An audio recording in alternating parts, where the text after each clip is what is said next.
So, good afternoon, everyone. My name is Joanna Ramirez, and I'm here to present or share about the Feast of Purim, as like other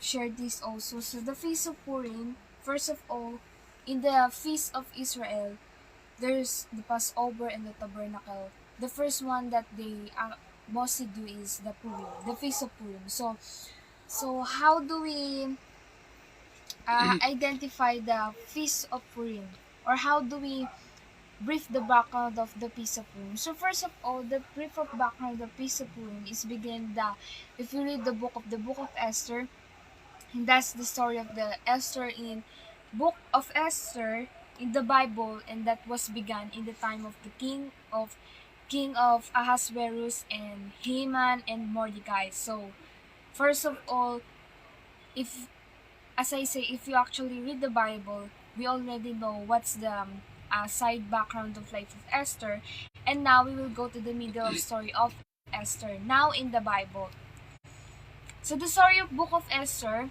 and was Purim? How did uh, celebrate, or how does Israel celebrate this Purim? So the story of Book of Esther in the Bible was that began in the Feast of Purim because the Jews celebrated their salvation from genocide, so by the hands of Haman. So Haman is the servant of the king that are actually have a bad attitude, as we say, have a deeds of uh he has a deeds of a bad manners, or like from a deceiver, like that. So deceiver. So that was a time of Esther time when he was in a young age, and the Jews celebrated the salvation from being genocide by the hands of Haman. So the Esther uncle is called Mordecai. His name is Mordecai, who saved the king's life previously from by deception of Haman. So he saved the king by telling the truth, because the king was targeted by Haman. So being hatred for not bowing to him. So that's why the chaos in the time of Israel, or in the time of Persia, that time has really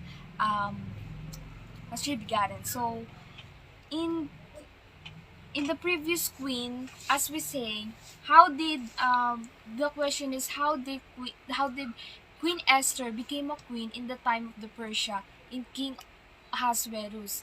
So first of all, the previous queen is Vashti. So as we know, Vashti refused to obey her husband, King Ahasuerus, being high-minded. So because that time there's so many guests in the event, that was time of event, and the king the the king ordered the king Queen Vashti to present herself before his guests, because she needs to represent herself as a queen of the house of her husband, of King Ahasuerus. So he refused that.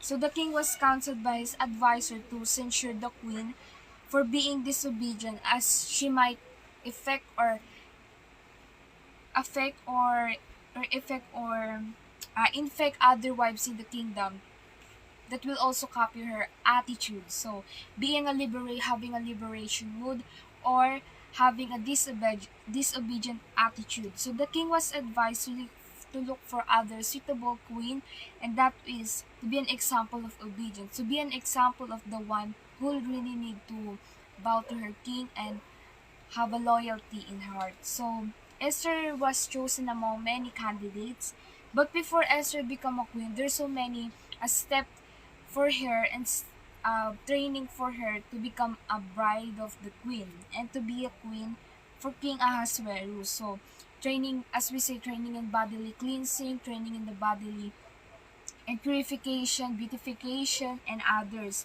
So to appear to be learned of graces of being a queen. So when she exposed to the king of Persia, King Ahasuerus, the genocide, the plot of Haman was really turned down.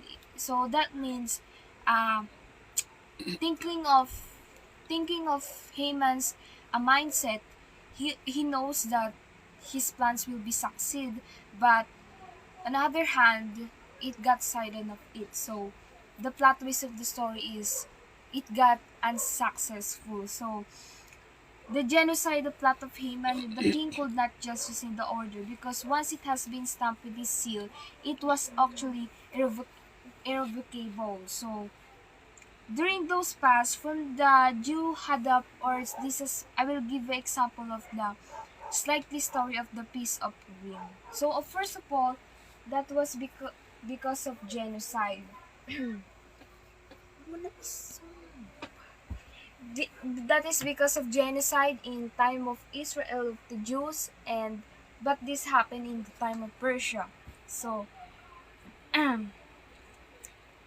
okay, so the slight review of Purim, from this Jew had the progressive revelation of celebrating the Peace of Purim, and they call this Purim. So, as I said, this will start in the in time of Persia, in the event in the Persia when Queen Esther became a queen or became a bride of King Ahasuerus. So, according to the scroll of Esther, they should have days of feasting and gladness, and of sending portion one to another. So as we call, this is the gifts of, um, this is gifts of poor, gifts of, or for food, for poor people.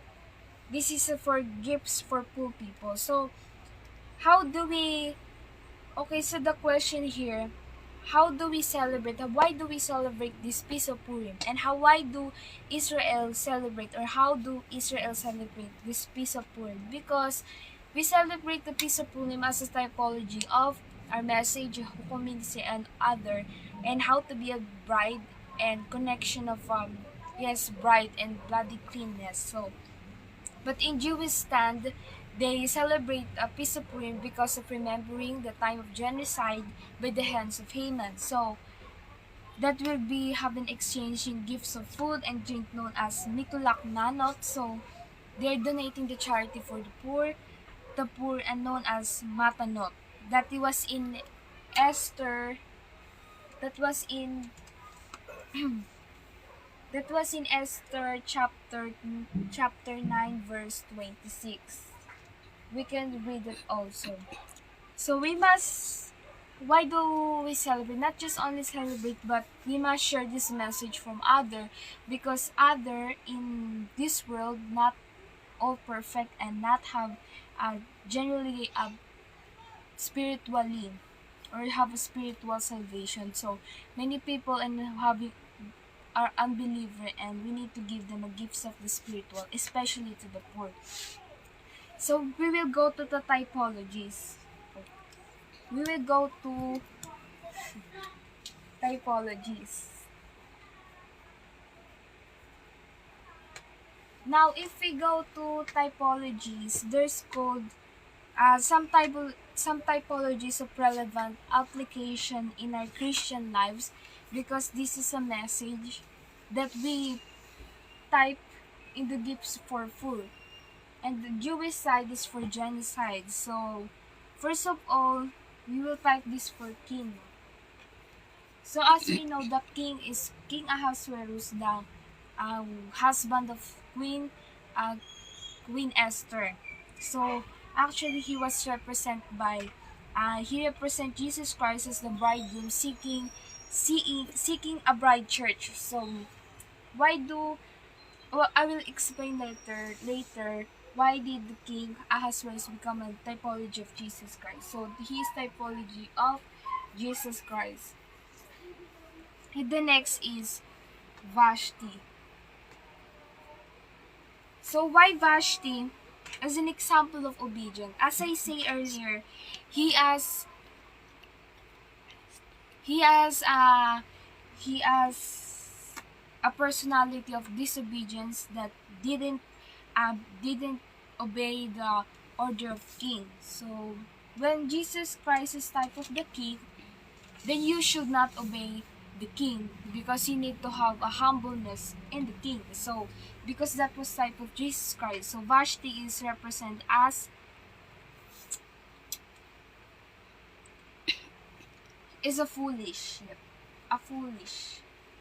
He is represented as a foolish virgin, resisting the message of an R and the Sadducees and Pharisees in the time of Christ, like Nicolaitans. So Esther is type of an example of bride because among the chosen of the candidates, he was the only one that was chosen by the king because he has, I think, that was because they have represent as obedience. He has reflected obedience as a bride. So that was Esther. And also Haman.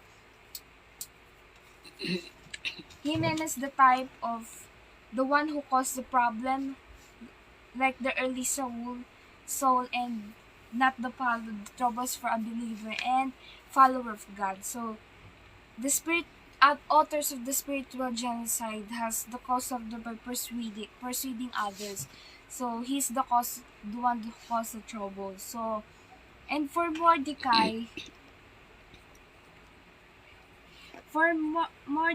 he was the uncle of Esther, but he was actually represented as the judge.